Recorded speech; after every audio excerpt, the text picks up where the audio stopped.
The views and opinions expressed on this program are not necessarily those of this station, JVC Broadcasting Management, or its sponsors.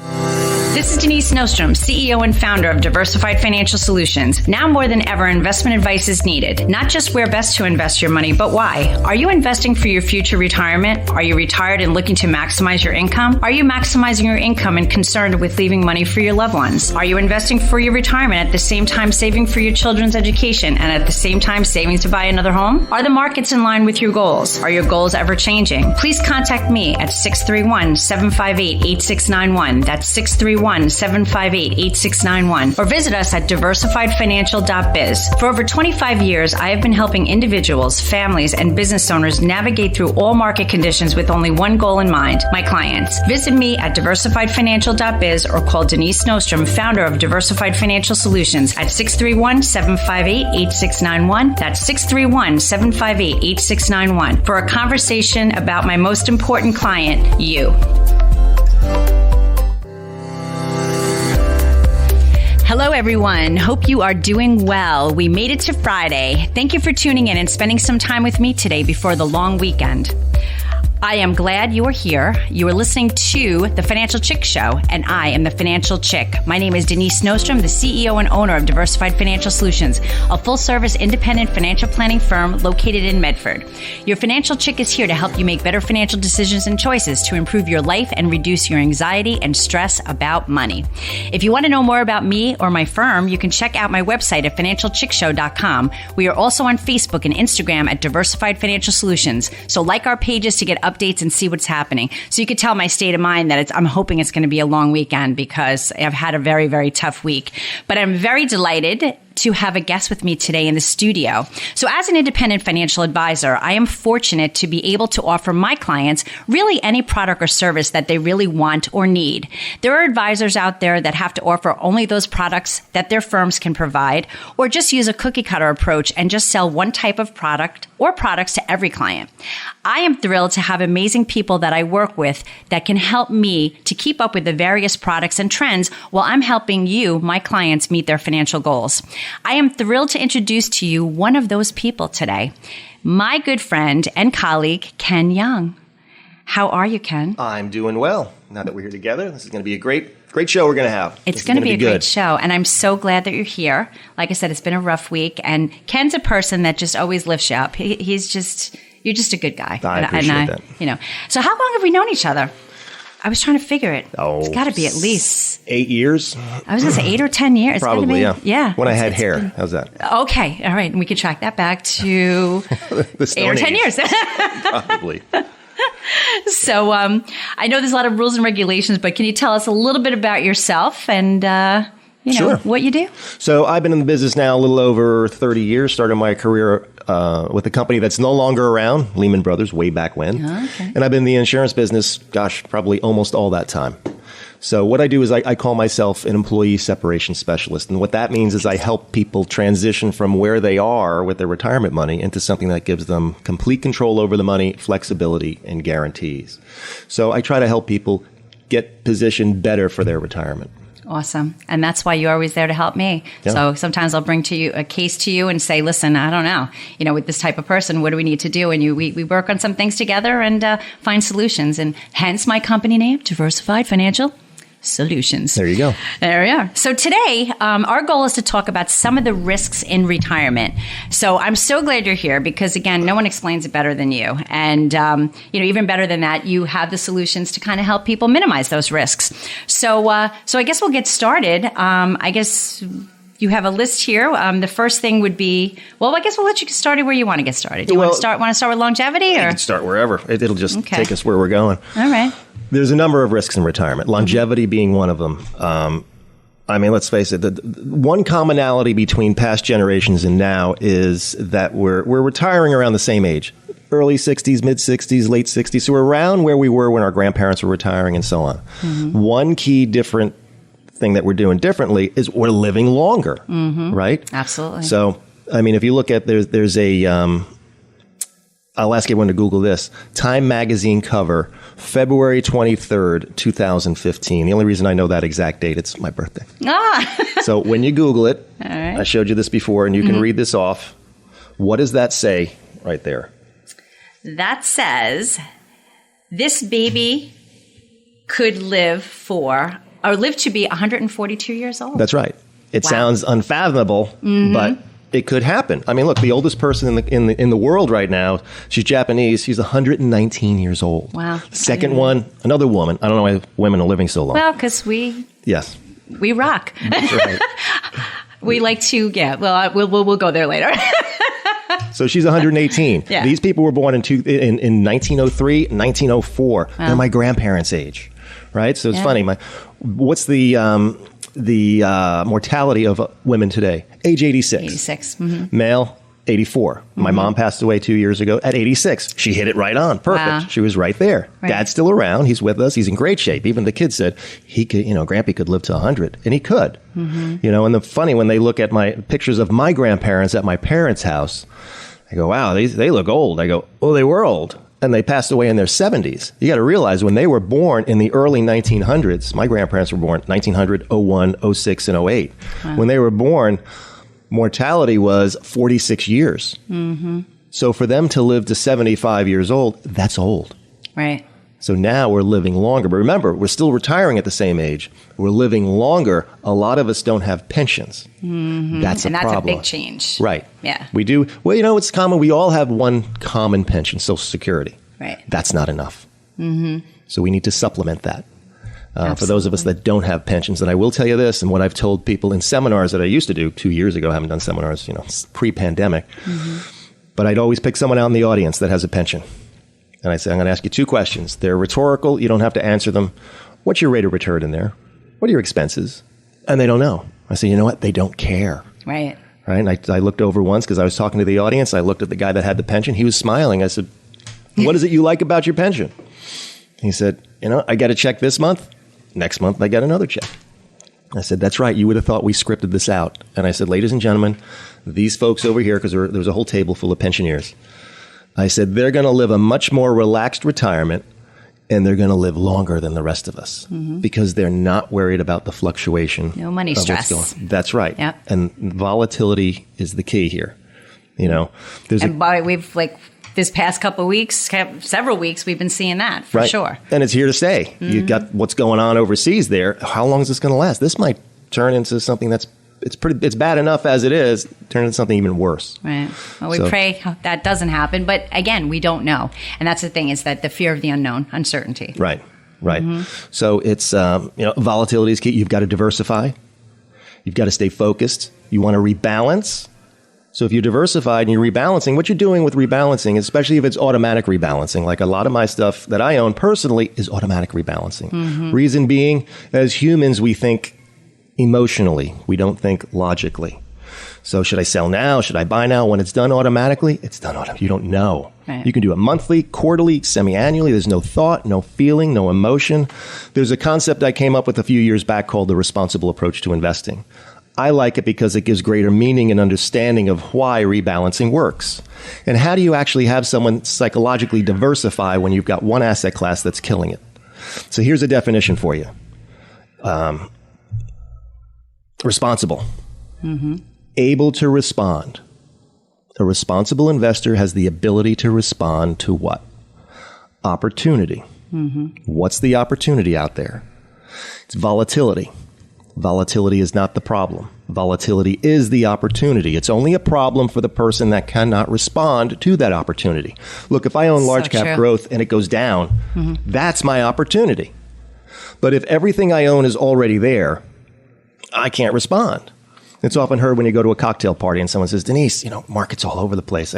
I know you tell me it's a great time to buy. And Wall Street's the only place you can go. There's a sale and nobody shows up. Nobody goes to a Wall Street sale, right? Gosh, I wish I had some money to buy. Well, that's the problem. Right. You don't. And if you cannot respond, you do not have a responsible approach to investing. There's one myth we have to dispel out there. That's great. Buy an asset class for its rate of return. You want to buy an asset class for its rate of return? Go buy small cap. Small cap's killing it. The reason I can respond to that drop that I had in large cap growth is because I own mid cap and small cap and money market and CDs and international. I'm diversified and I'm disciplined. That's what we need to stay focused with. And those people in energy right now are very, very happy. And like the same thing, we don't know how long that's going to last. So taking some money off the table, that's part of it. And, having a game plan, like you say, you want to have a game plan to do that diversification and to make sure you rebalance. So if you don't have a diversification plan, how do you rebalance? Because you don't know what your numbers are, right? 50% in bonds, 50% stocks, whatever the case may be. Right. So, but we are moving into the break. You are listening to The Financial Chick Show, and I'm the Financial Chick, Denise Nostrom, the company's diversified financial solutions. I help you look for financial solutions when you feel like there are none. Feel free to contact me at 631-758-8691. So we're heading into the commercial break, but we are talking about some risks in retirement and how we can combat those risks with some solutions with my great friend and colleague, Ken Junge. So please stay tuned, and we will be back after the break.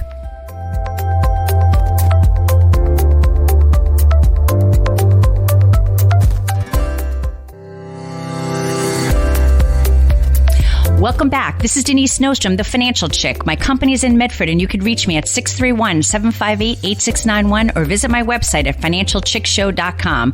I'm here to help you on your financial journey. Over the years, things change, and I am here to help you navigate all of those changes. So today, I am with my good friend and colleague, Ken Junge, and we are talking about some of the risks that we encounter in retirement.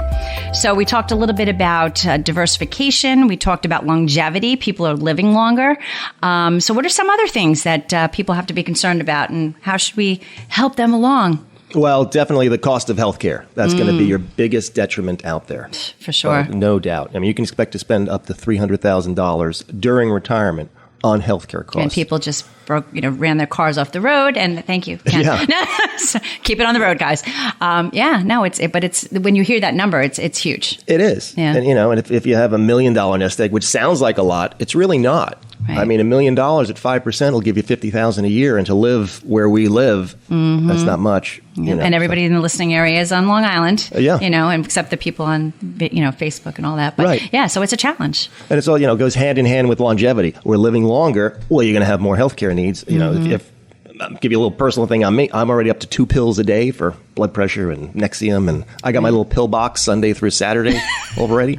But, as you get older, you get placed more and more on them. Right. And then you get things like Alzheimer's and dementia. We're not curing the disease, but we're living longer with it. Right. Right. So, which is beautiful in one aspect, but yet, it's more challenging. It is. They're still with us and this, but it's draining on the health, the care that they need. They might need a facility. They might need an aide, whether just for a few hours a day or 24/7.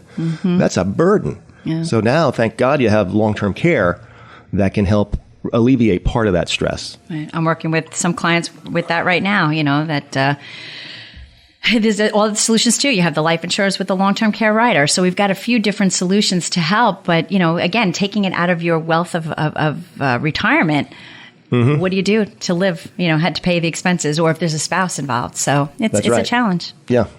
So that's a big effect there. Inflation. That's another one. I mean, we're seeing it now.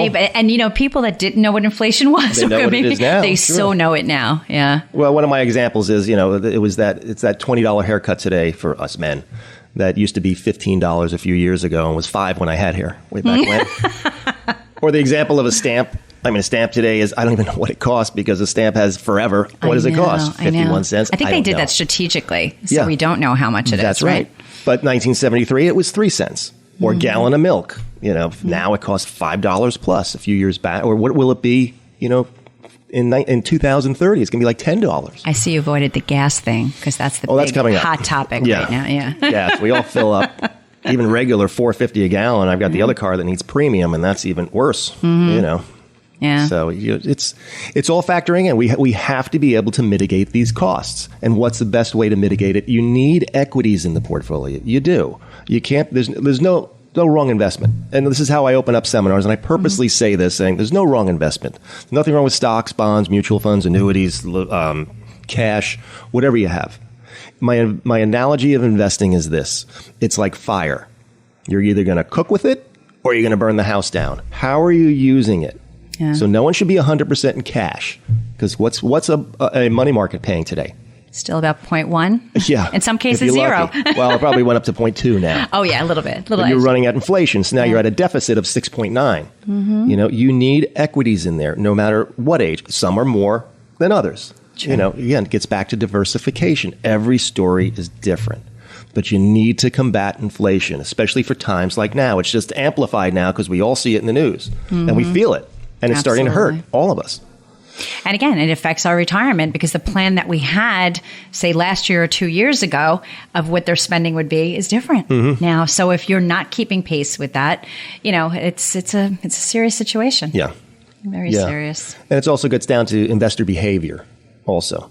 The psyche of what the person likes. And that could probably be the topic of the next show that we do. Absolutely. But you see it like I see it. I mean, I had a call the other day with, my clients are advisors. And it's funny, when I do group meetings, you've been in my meetings where I'll ask, what's our job as an advisor? And I hear good things. I hear things like, I'm here to protect my client's money. I'm here to make them money. I'm here so they don't lose money. And good, positive feedback. I never hear anything bad. Someone said, Ken, what do you think our job is as an advisor? Because I'm an advisor too. I'm licensed, but I don't deal with the public. Right. So I said, our job is to be there when things go bad. Nobody needs us when things are going good. So true. Equity market's been screaming up for 12 years. We know, and I do this in client seminars, saying, we know you're buying Vanguard and Fidelity, which is fine. That's okay. The key is when things go bad. I give them a story of, a young father tragically passing away.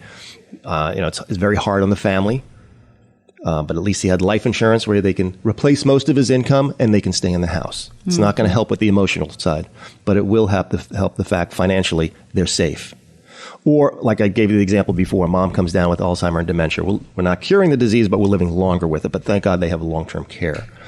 And some people just don't believe in life insurance, believe it or not. I've seen that a couple of times over my career. Yep. Where I just don't believe in it. Or they don't want to spend the money for it. They don't see the value. They don't see the value. I had that pushback one time when I was doing a seminar, and I explained why we have all these insurances, and I mentioned life insurance. I don't believe in life insurance. I said, ma'am, I will guarantee this. You're going to die. If you can tell me when you're going to die, I'll tell you when to buy the life insurance. If you're going to die in 40 years, let's buy it in 39. Is that fair? Then I pulled my best Columbo. I was like, one more question. I said, if you know when you're going to die, you know when you're going to go to the doctor and get, diagnosed with something. So let's say you get diagnosed in 20 years. You'll be with us for 20 more years, but you'll be uninsurable.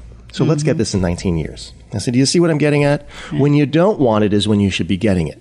When you do want it, it might be too late. Because if I talk to you this about the next 3 or 4 years, and then you're not doing it, and then you call me up and say, hey, Mr. Young, can we...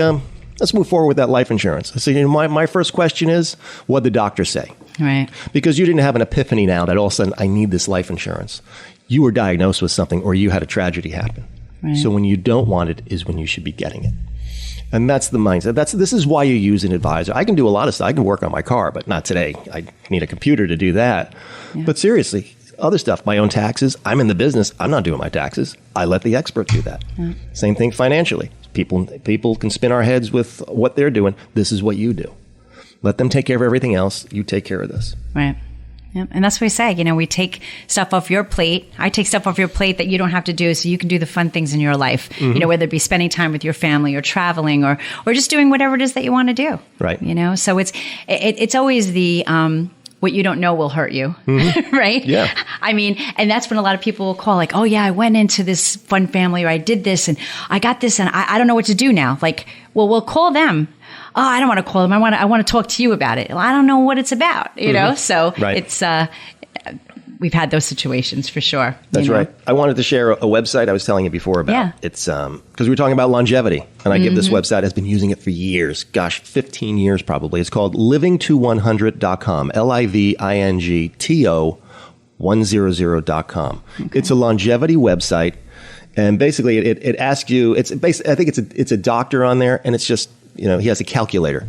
So you do the calculator. It asks you a series of questions like how often do you smoke? Do you smoke? How often do you exercise? And I took it, and apparently I've been not here for 5 years. So. So you should go in there and see what's going on. That's but we'll put that on the website, or I'll put it on the Facebook that website, so anybody can go on there and check it out. You don't have to remember it, especially if you're driving. It's hard for them to write. But it puts it into perspective that they could live to 100. Yeah. And am I there? you know, and one analogy we have in the next minute that we have left, I don't know if I mentioned it before, how I used to open up seminars was the analogy of mountain climbing. Do you know who Sir Edmund Hillary is? Sure. Okay. Do you know who George Mallory is? I've heard the name. Okay. So Mallory climbed Mount Everest in 1920s. Okay. Sir Edmund Hillary did in the 50s. Okay. There's a reason why he got knighted. He made it back down the mountain. They found Mallory up there just a few years ago, frozen. Stop it. Really? They don't know if he made it, hit the summit, or came back. Wow. But again, don't be stuck on the mountain. Don't die on the mountain, meaning don't run out of money before, you're not with us anymore. Amen. So that's it. So doing a plan and making sure and seeing where you are is always something to do. But thank you so much for coming today. Thanks for having you me. were awesome. This was great. And you always have all these wonderful things to enlighten us with. So, and thank you all for tuning in. Great news. This weekend we spring forward, and next Thursday is St. Patrick's Day. So how bad could it be, right? We got some good stuff going on. And we're just, we're one day closer to spring and the nicer weather and boating. So, well, we got a while for that. But so this financial stuff should not be a burden, but a beautiful journey. It's not always easy, but it does not have to be hard either. Remember, let's try to do better and be better. Enjoy the weekend. See you next Friday.